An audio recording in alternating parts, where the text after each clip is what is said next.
Od dawnych czasów rodzice pociech szukali sposobu, aby się ich pozbyć na jakiś czas, aby zrobić sobie przerwę od rodzicielstwa. Powstał więc zawód niańki. Wkrótce te niańki przestały być tylko osobami, które przychodziły do domu i opiekowały się dziećmi, a powstawały całe kompleksy stworzone właśnie do czuwania nad małymi. Wkrótce nie byłoby centrum handlowego lub rozrywkowego, w którym nie byłoby tak zwanego rejonu malucha, w którym można było zostawić swoje pociechy, podczas gdy rodzice mogli pochodzić sobie spokojnie po sklepach i porobić zakupy. Dzisiejsza postać, a właściwie postacie można powiedzieć, jakie omawiamy, to właśnie takie nianki. Tak więc zapraszam Was na kolejny odcinek naszej ukochanej serii Historii Pizzaplexu. Na odcinek o dwóch ulubieńcach fanów, jak i dzieci. Sana oraz Muna.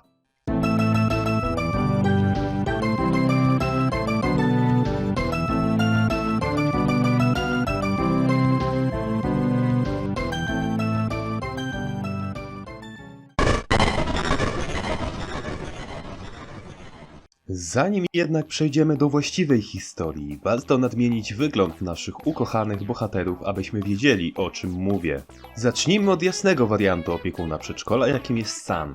San jest animatronikiem przypominającym coś na wzór błazna lub klauna ze stylizowaną głową w kształcie słońca.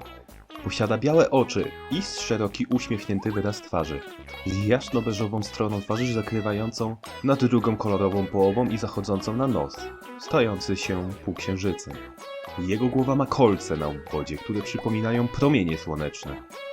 Ma chude ciało z długimi kończynami, które w porównaniu z innymi glamrockowymi animatronikami mogą poruszać się bardzo nienaturalnie i giętko w każdą stronę. Sam posiada na sobie beżowo-bursztynową koszulę, która pasuje do barw słońca, a na jego ciele tuż na materiałową szarfą falbanek widać delikatny bordowy gradient.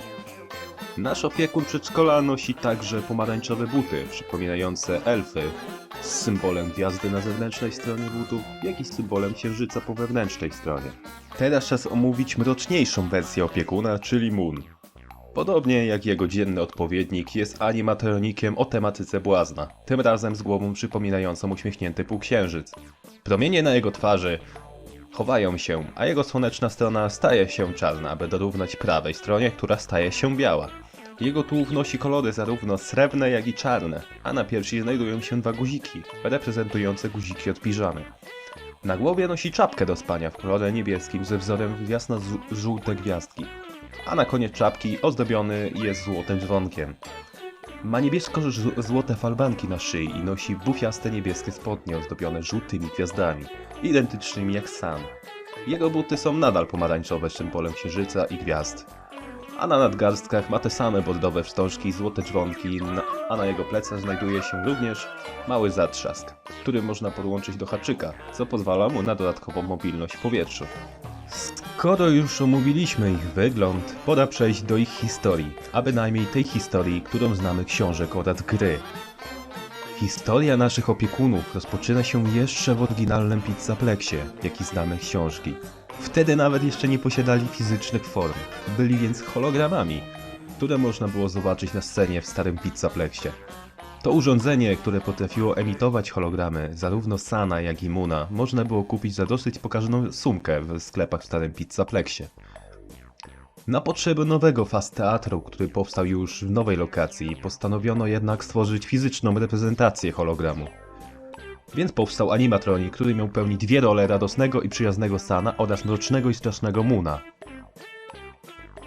Obie osobowości miały grać w teatrze różne przedstawienia, jednakże po tym jak zauważono niebezpieczne zachowania ze strony animatronika po wyłączeniu światła, postanowiono stworzyć daycare i tam go wrzucić, aby, jakże to mądrze pomyślane, bawił się z dziećmi. Tak powstała nowa atrakcja Pizzaplexu, w której zmęczeni rodzice mogli wrzucić swoje dzieciaki, aby spędzały czas z radosnym animatronikiem w przyjaznej atmosferze. Oczywiście, jak to Fazbear Entertainment lubi robić, mieli w tyłku problem i po prostu zamiast wyeliminować agresywne zachowanie Moona, postanowili zawsze mieć włączone światła. Cóż, nie udawało im się to. Cały czas była jakaś awaria światła i wychodził Moon. Ten mimo przeprogramowania, aby wkład dzieci do spania, wykazywał bardzo mordercze intencje wobec ich. Po jakimś czasie Podczas awarii Frediego podczas występu do Sana, jak i Moona dostał się glitch-trapowy wirus, który sprawiał, że ich największe cechy zostały wzmocnione i zabójcze intencje również. San już był bardzo obsesyjny, a po tym Moon naprawdę chciał zabić. Gregory jednakże sprytnie go unikał przez cały swój pobyt w Pizzaplexie. Po tym jak Gregory uciekł po trzęsieniu ziemi, San i Moon pozostali w Rakerze. Oczywiście, łącznie z innymi atrakcjami, jak i animatronikami, mocno ucierpieli na tym zarówno fizycznie, jak i psychicznie. Wkrótce jakiś czas po tym jak San i Moon zaczęli mieć problemy z osobowościami, uszkodzenia spowodowane przez trzęsienie ziemi i najprawdopodobniej zawalenie na Sona i Moona czegoś ciężkiego wywnioskowały całkowitym zepsuciem programowania tych osobowości. San i Moon stali się jednocześnie aktywni, co sprawiło niesamowity ból dla tego animatronika. Wkrótce jednak przybyła dziewczynka Cassie, która pomogła mu poprzez wyłączenie wszystkich generatorów w celu osłabienia Moona i zesetowaniu ich.